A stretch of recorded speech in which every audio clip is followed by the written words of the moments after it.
Richard Vance Seip, born January 28, 1960, passed on April 15, 2015.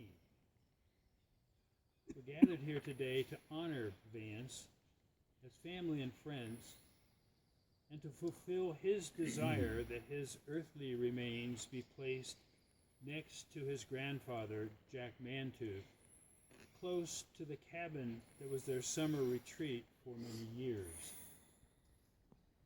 We also acknowledge the presence in spirit of his mother, Charlotte Mantooth Seip, and his maternal grandmother, Letha Mantooth, who this year celebrated the centennial year of her birth.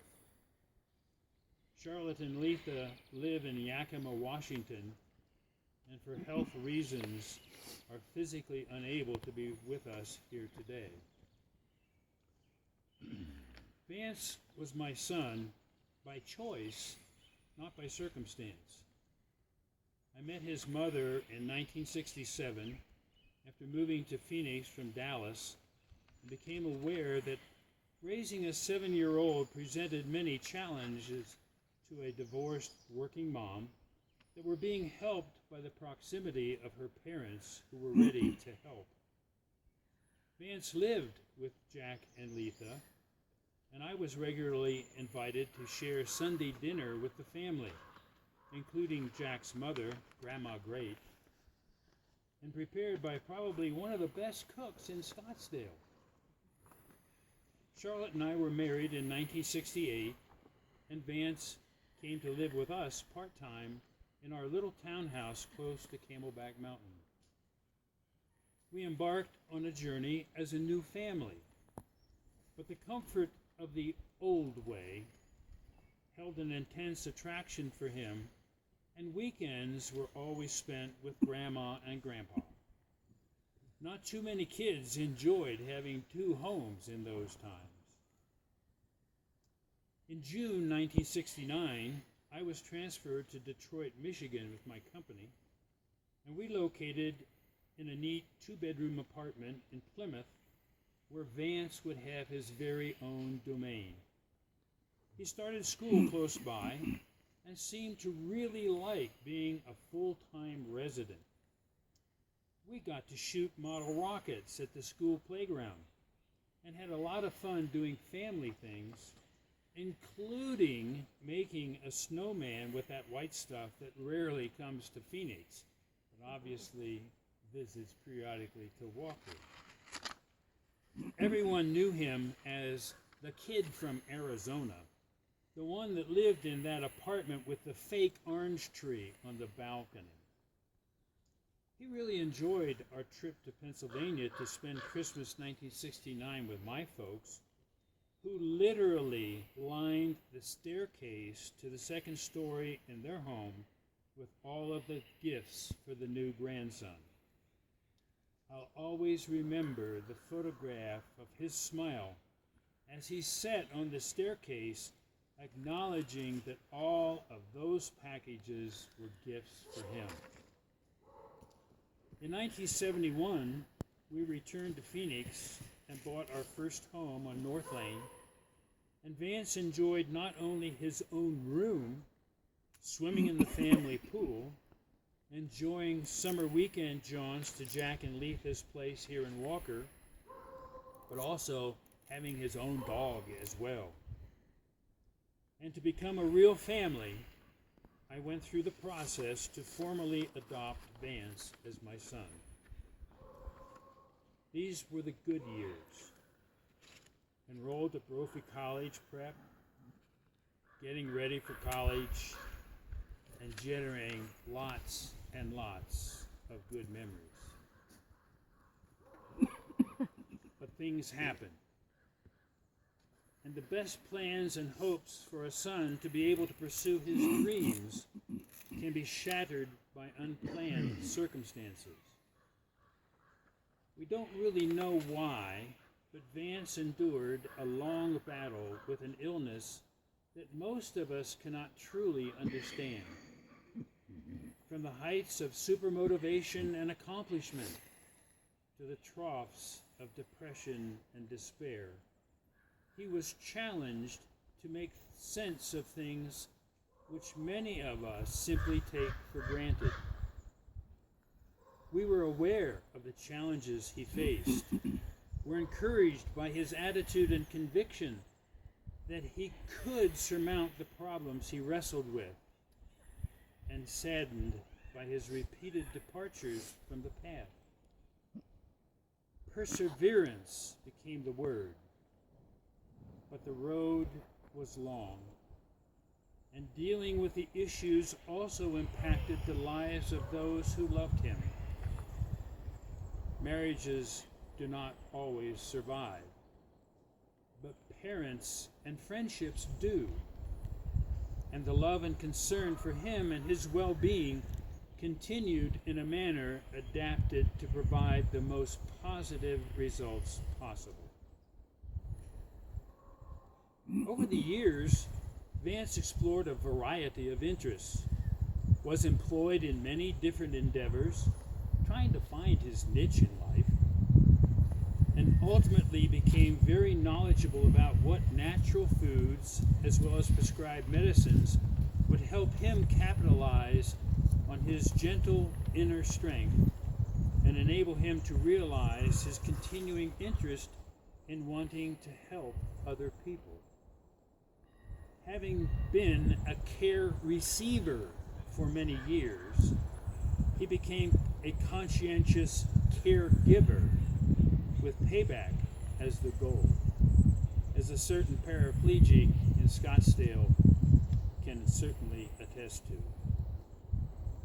But when Charlotte relocated to Washington and Letha sold her Scottsdale home in 2003, Vance moved to Yakima to join his mother and grandmother and to be close to those who continued to provide for his needs.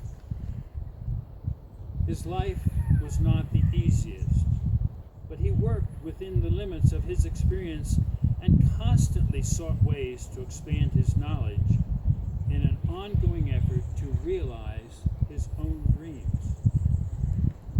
Although a protracted illness and the medicines necessary for its treatment can have a negative effect on any human being, we were all shocked when the combination of conditions that led to his hospitalization indicated that his time remaining here was limited.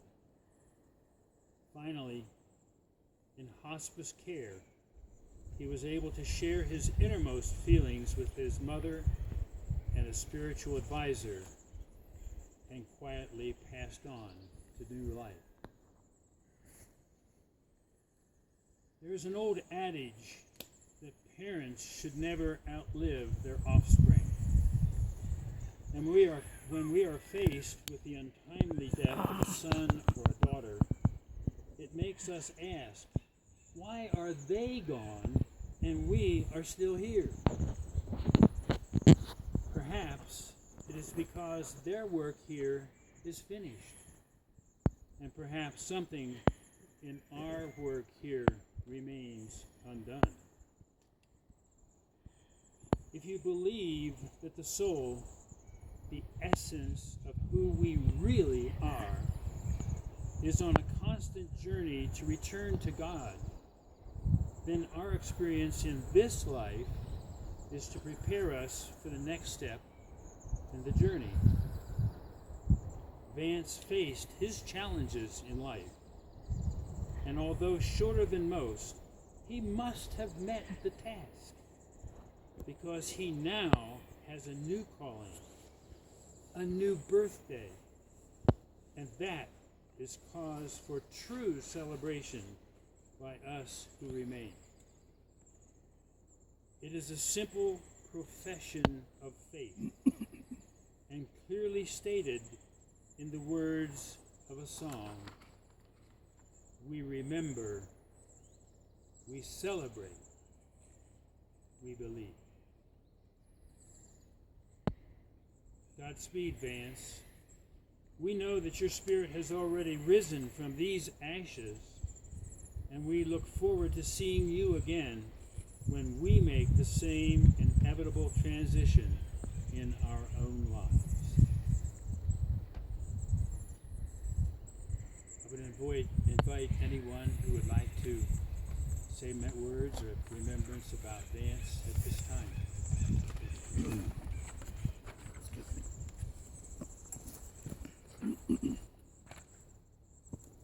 You heard Barry say when we moved to Yakima. At that time, Letha was 88 years old. And I would not allow any 88-year-old woman to make that trip by herself, so I drove them up there. And we didn't leave here until about 2:30 in the afternoon. We spent 2 nights on the road. And Vance started talking the minute we got to the car. He did not stop for 2 days and 2 nights. And I spent a couple of days up there, and he still kept talking. But what amazed me is I don't think Vance ever read anything in his life. He studied it. He researched it. And he was knowledgeable, extremely so, about anything that he wanted to talk about. He studied it. I have no idea what his IQ was, but he was way up there somewhere. He was a very intelligent man. In those 4 days I spent with him all together, I got to know him very, very well. And I liked him and respected him, and we will miss him. I would like to read something. To me, it's very, very moving. This is something that was read at Verdemay's oldest son's memorial, and I'd like to read it again. I think it's fitting. I really think it's a beautiful piece. I am standing on the shore and watching as the wind pushes him out to sea. Vance's sails are full and brilliant white. His deck is polished and clean. His prow cuts through the blue water so gracefully. He is awesome and breathtaking. As I watch, Vance sails further and further from the shore till only the tip of its mast is visible. Then it too slips below the horizon and disappears. And a voice at my side softly says, "Well, Vance is gone." And I say, no, he isn't. He is just over the horizon, was all.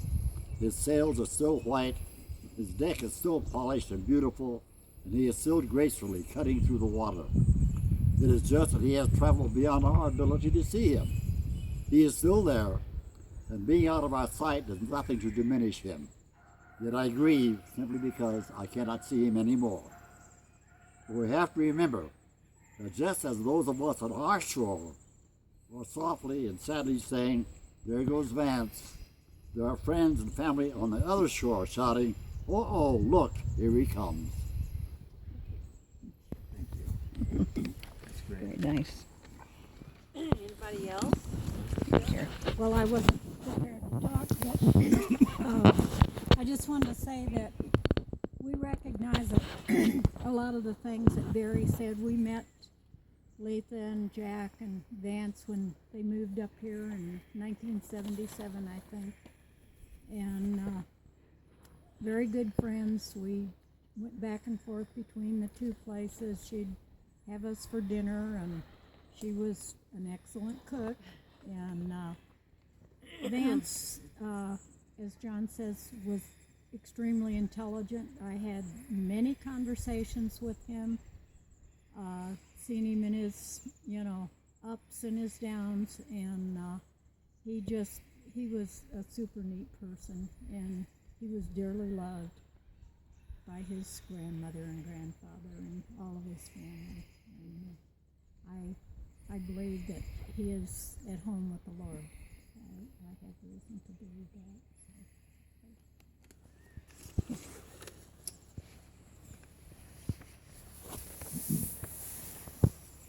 Okay, well,